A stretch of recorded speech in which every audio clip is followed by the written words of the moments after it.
The biggest rivalry in his house is his dad versus the neighbor over who mows first on Sunday. 4 years, one passive-aggressive fence. Dad works at Deloitte. Mom sells pills for Pfizer and calls it helping people. There is a college fund your parents started the week you were born already pointed at Northwestern. A refrigerator with oat milk and 2 kinds of hummus. And a GPA of 3.2 that teachers describe as a pleasure to have in class because they cannot remember a single specific thing about him. That kid is you. You find the outdoor courts on the other side of town, the side your parents lock the car doors driving through. A kid named Marcus blocks your shot into the fence. Marcus grew up on a pull-out couch with a single mom pulling overnight hospital shifts and 3 younger siblings who eat before he does. He looks at your mom's Lexus idling at the curb and says loud enough for both courts, "Whole Foods is leaving. Don't forget your organic snacks."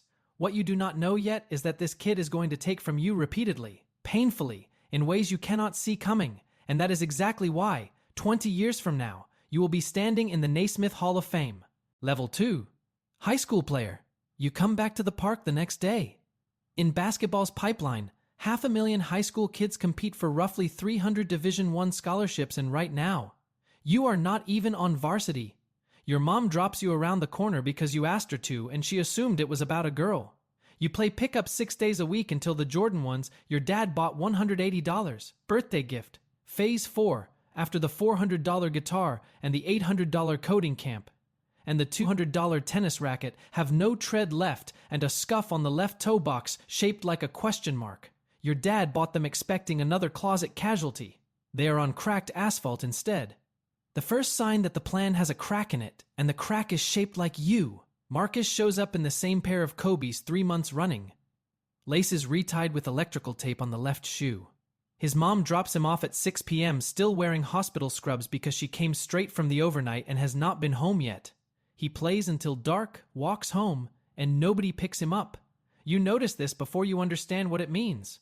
Stop thinking. The ball knows where to go. You entire advice an older guy who played 11 years overseas Turkey, Israel. Italian second division gives you after watching for a month from the baseline. He works at a FedEx distribution center now. He never says another useful thing.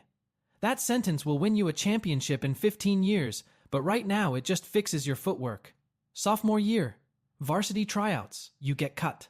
Coach Patterson says maybe next year in a tone that means probably not.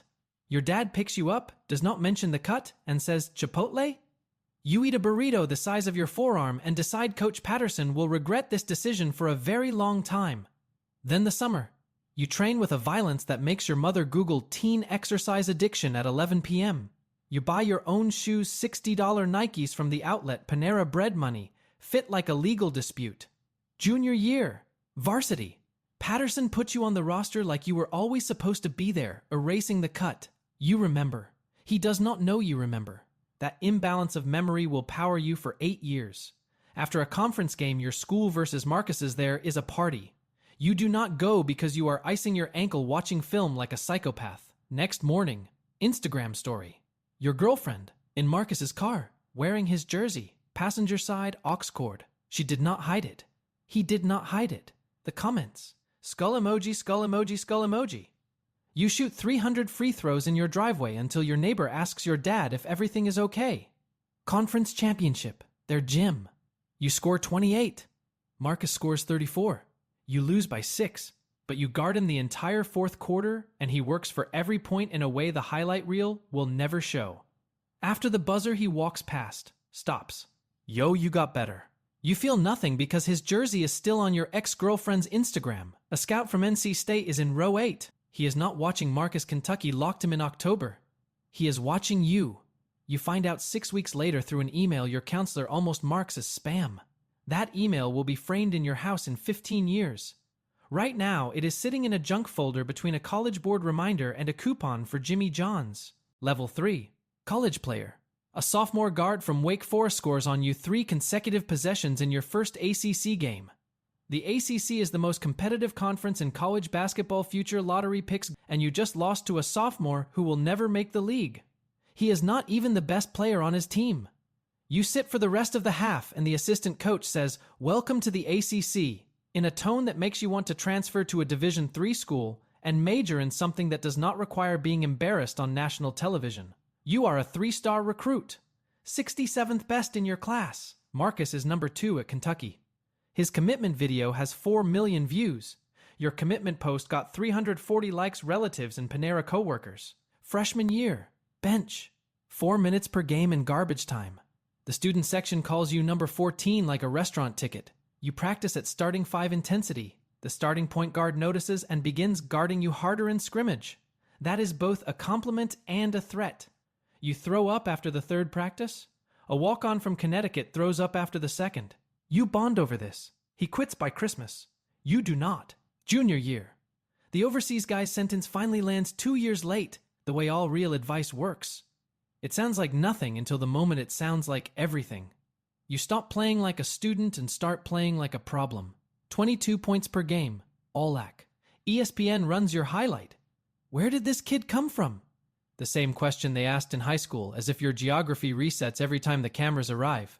It will not be the last time someone acts surprised by something you have been building for years. March Madness. Sweet 16. 31 against Baylor. The broadcast replays your pull-up 3 from the left wing 4 times in 2 minutes. Elite 8. 34 against Houston. You foul out with 1 minute and 47 seconds left and a 3-point deficit. You watch the final possession through your fingers while a trainer holds ice to your knee and pretends not to notice you are crying. Lost by 3. Bleacher Report. The best player nobody saw coming. Your dad is in section 212 wearing a NC State polo he bought at the campus store that morning. He has never worn a polo that was not Deloitte branded. This is the first evidence he understands this is not a phase. You declare for the draft. Your mom cries. Your dad says we should talk to a financial advisor before he says congratulations. That is who he is. You love him for it. It also makes you want to scream into a cushion for a duration that would concern a medical professional. Level 4. The Rookie. Draft Night. 60 players get drafted each year out of roughly 500,000 college players. Tonight, you find out if the NBA thinks you are one of them. Your parents' living room.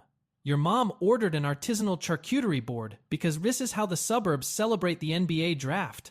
Your dad invited 4 couples from the neighborhood. One of them asks what round means. Marcus goes 3rd to the New York Knicks. Green Room. ABC. Madison Square Garden posts a welcome graphic in 9 minutes. You go 19th to the Oklahoma City Thunder. Your mom screams.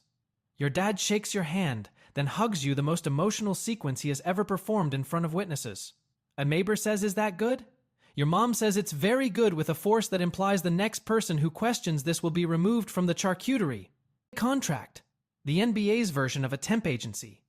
You split time between the Thunder and the OKC Blue in the Gallagher Hotel in Tulsa with a vending machine that serves as your entire food group. You play 42 minutes in a gym with 600 people. Score 27. Nobody writes about it. Your mom watches on the Gleague stream. It buffers every 4 minutes. She texts, "I saw IT during the 3rd quarter." It is the 4th quarter. She is 90 seconds behind. She texts the prayer emoji before every game, since NC State. You have not lost after receiving it this season.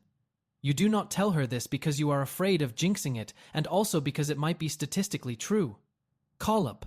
Real roster. You sit for 9 games. Game 10, a starter tears his hamstring in the 3rd quarter, and the coach looks down the bench, past 3 players. Lands on you. You're in. 8 points, 11 minutes. Nobody writes about it. But the injured starter watches from the bench with a look you recognize. Someone just realized the timeline of their career has a competitor in it. First real NBA paycheck. $78,000 after taxes for a partial season. You send your mom $5,000. She texts. "Thank you, baby. I put it in your savings." Your savings. She opened an account in your name and deposited the money you sent her back into it. You call. "Mom, that was for you." She says, "I know." You sit in the Thunder facility parking lot for 4 minutes because you do not know what to do with a feeling that large. 14 minutes a game. That is what you have now. Whether it is the ceiling or the floor depends on something you have not yet been tested on. Level 5. Rotation player. 14 minutes. In the NBA, a rotation player is the human equivalent of a spare tire essential when something breaks, invisible the rest of the time. The game begins without you and ends without you. You exist in the part nobody highlights, nobody remembers, and nobody blames unless you make a mistake. The basketball equivalent of being told, "Don't touch anything in someone else's house." The veteran next to you has 12 years in the league. Same 14 minutes. He leans over during a timeout. The difference between 14 and 30 minutes is not talent. It's whose agent plays golf with the GM. You laugh. He does not. He has never been joking. It has aged him visibly around the eyes and invisibly everywhere the cameras point. Thunder versus Knicks. National television. You guard Marcus for the first time since high school. He scores 38. You score 11 in your 14 minutes. The broadcast replays his crossover on you 3 times. Your 11 points happen during a Gatorade commercial. Post-game, a reporter asks Marcus about the matchup. He says, "Who? Oh yeah, he competed. He competed." Like you were a background extra in his highlight reel. You sit in the Paycom Center parking garage for 6 minutes because your car will not start. The radio plays Marcus's post-game. You turn it off. Turn the car off. The arena lights shut down behind you and you are still sitting there. Then the second time. You have been dating a physical therapist in OKC for 8 months. Real, not Instagram, real. Actual real. She understands ice baths and 5 a.m. flights and the silence you carry home after losses. All-Star Weekend in Indianapolis. She flies out. Marcus is there. He is an all-star. You are not. 3 weeks later, you find out through a teammate who heard it from a Knicks trainer. Marcus texts you after you stop responding to her. "My bad bro, laughing emoji." The laughing emoji. The same pattern as high school. Same theft, different tax bracket. You are 24 and earning $2.1 million, and the person who keeps taking from you earns $34 million and considers it comedy. You go to the Thunder facility at 11 p.m. and shoot until the janitor asks you to leave. He does not ask politely. 3 weeks of playing like someone who has been personally insulted by the universe. The coach moves you into the starting lineup. Your nameplate in the starters section is spelled wrong by 1 letter. You do not correct it. Asking someone to spell your name right feels like too much when they just gave you the thing you have wanted for 3 years, while proving they do not know who you are. Level 6. Starter. First start. Only 5 players start each game, the other 10 sit, and the gap between those groups is the gap between a career and a footnote. Paycom Center. 19,000 people. Your name over the PA pronounced correctly for the first time by a stranger since that email arrived in a spam folder. You are thinking about the fact that you have not called your mom in 4 days. She has not called either. She learned the schedule. She stops calling on game days. This is love that does not announce itself. The knee. Left meniscus. The team doctor uses the word management, not fix, not heal. Manage like a quarterly project with deliverables. Your father would understand the language perfectly, which is how you know it is bad news wearing a polo shirt. You ice 45 minutes after every game. The machine makes a sound you hear in your sleep. You are 25 and you walk like 25 on the court and 44 in the parking lot. A rookie asks how you are feeling. Good. Good means I can play and has stopped meaning anything else. All-star fan voting. Marcus is 4th in the East. You are not on the ballot added as an injury replacement consideration in a font size that suggests the designer ran out of room. His jersey outsells yours 11-1. You are statistically better in 4 of 5 major categories. The market does not trade on categories. It trades on who was on the billboard first. The closest you have been to a billboard is a concourse banner next to a Raising Cane's ad. Someone drew glasses are well drawn. Playoffs. First round. Denver. Game 4. You score 36 career high. The buzzer sounds and the camera finds you on the bench, sitting alone while your team celebrates at center court. You are not sad. You are calculating what this means for the extension, what the extension means for your parents, whether your mom will deposit the next check into another account with your name on it. You stop calculating and walk to center court. That is where the people are. Your agent calls at 11 p.m. Max extension, 5 years, $190 million. You ask about the player option. There is not one. 6 seconds of silence. He says, sleep on it. You do not sleep. $190 million and no ability to leave. Your dad would call this a retention package with suboptimal optionality. Your dad would be right. Level 7. All-Star. Nike told you no after the draft. In professional basketball, your shoe deal is your second contract, and for most stars, it pays more than the first. Their exact words. We love the game, but we're not sure about the marketability data. Under Armour said yes for $8 million while you were eating from a vending machine in Tulsa.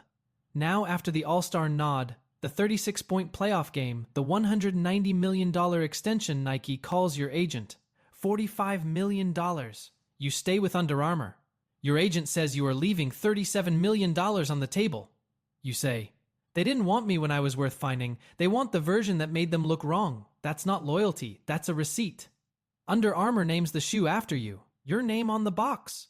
Your first signature shoe, built by the company that said yes when the answer was supposed to be no. The scuffed Jordan ones your dad bought are in a display case at your parents' house now. Same brand on the old pair, different name on the new box. Your father moved the Jordans to the center of the case. He has not moved the Les Paul. All-Star Game. Your name announced to 18,000 using the nickname you made up at a park on the wrong side of town. It sounds different in the Chase Center, like it belongs to someone you spent 10 years becoming. Fourth quarter the game does not matter.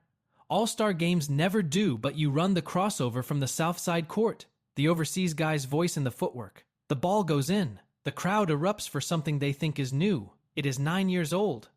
Built on cracked asphalt across town from a Whole Foods.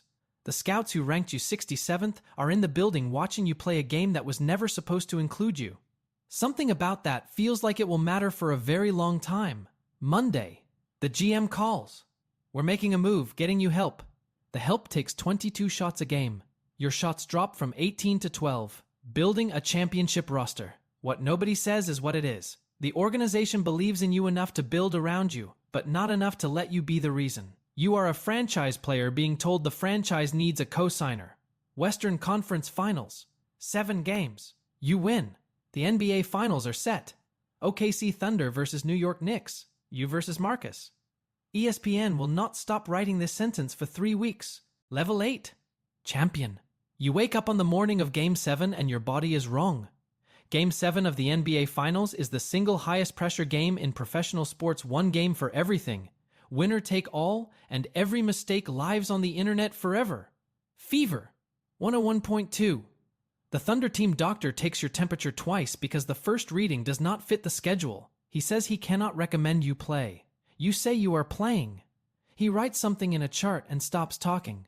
Your mom texts the prayer emoji at 8:14 a.m. The streak is at 31 games. You cannot afford to think about this because if you think about it, you will think about what happens if the streak breaks tonight, and that is a door you are not opening while your vision is soft at the edges. Aim 7. Paycom Center. The floor is shaking from 19,000 people who refuse to sit down. Fourth quarter. You have 28 points on 11 of 19 shooting, and your vision is doubling on the left side. Marcus has 31 on 12 of 22. He is playing the best game of his life. His crossover is the same one he ran at the park, at the conference championship, on national TV, the same move at every level. And it still works because Marcus has always been the version of himself that does not need to change. You have changed at every level. That is the difference. Neither version is wrong. One of them is about to win. 4.7 seconds. Free throw line. Tied. The overseas guy's sentence arrives without being called. The ball knows where to go. You make the first. The follow-through is the same one you learned under a streetlight that buzzed at a frequency only you and the neighborhood could hear. You make the second. Confetti. Someone puts a hat on your head that says champions. It does not fit. You wear it for 72 hours, including the shower. You are 30 years old crying in a hotel shower wearing a hat. That is what a champion looks like when nobody is filming. Marcus walks to the tunnel without looking at you. You want him to look. He does not. In the locker room, someone shows you his Instagram story. Respect. Earned. 2 words. The kid from the South Side who said Whole Foods is leaving. Just lost to the kid from Whole Foods in 7 games, and he said it without turning around, which means he meant it. You stare for 11 seconds. You do not screenshot it. That is how you know what this means. The parade. 2 million people. A kid in the crowd wearing off-brand shoes, sole peeling on the left. Holding a sign with your name misspelled by 1 letter. You see him for 2 seconds from the bus. Your mom is next to you, holding the trophy and the phone she used to send 31 consecutive prayer emojis. The trophy is heavier than anything you have held. You understand this weight is the feeling of something being finished. What finished means when there is nothing left to prove. Level 9. Retired legend. Tuesday. No practice. No shoot-around. No trainer with a foam roller and an expression that says your IT band has opinions. First Tuesday without basketball in 18 years. The average NBA career lasts 4.5 years, yours lasted 18, and nobody prepared you for the quiet. 5 bedrooms, 1 used. The silence has a texture. It is not peaceful. It is unemployed. Your dad calls at noon. Have you thought about what's next? He has waited your entire career to ask this question. The timing is, medically speaking, perfect. Hall of Fame. The Naismith Memorial. Your own shoe line, not a signature model, a brand. Your name on the box. Your name on the building. Your name pronounced correctly by every stranger in the room on the same evening. Your mom is in the front row holding the prayer emoji, not on her phone. She printed it, laminated it. She brought the original to the Hall of Fame and it is laminated, and you almost lose your composure during the speech because it is the funniest and most devastating thing you have ever seen a human being do. The streak never broke. Every game, every season, every level, and a laminated rectangle the size of a playing card, and she is holding it like a birth certificate. You drive to the South Side Park. Resurfaced. No cracks. No broken glass near the baseline. A mural of you on the wall wearing the signature shoe, the $220 retail pair. Not the scuffed Jordan ones. Not the $60 outlet Nikes from the Panera paycheck. Someone commissioned your origin story and got the shoes wrong. You do not correct it. The mural is for them. The real version is for you. Marcus is on ESPN. Analyst now. Comfortable in a suit the way he has always been comfortable in everything. He says your name on air. One of the most underrated players of his generation. Underrated. After a championship, an MVP, and a Hall of Fame speech that made your mother cry on national television while holding a laminated emoji. You text him. Underrated? He sends a laughing emoji, not the laughing emoji from the girlfriend text, a different one, warmer than. Bro, you know what I mean. You do. He means the world was always going to see him first, and you second. And nothing either of you did change that. And the fact that you won anyway is the part that does not fit. Underrated is the most honest thing he has ever said about you. A kid at the park. Cheap shoes. Soles not peeling yet, but they will. He asks you to show him something. You show him the crossover. The overseas guy's words leave your mouth for the second time in their life. The ball knows where to go. You don't, but it does. The kid makes 3 in a row and looks at you like you just explained gravity. The glass case in the hallway of your house. Championship ring, finals MVP trophy, the Under Armour shoe with your name on it. And in the center, the scuffed $180 Jordan one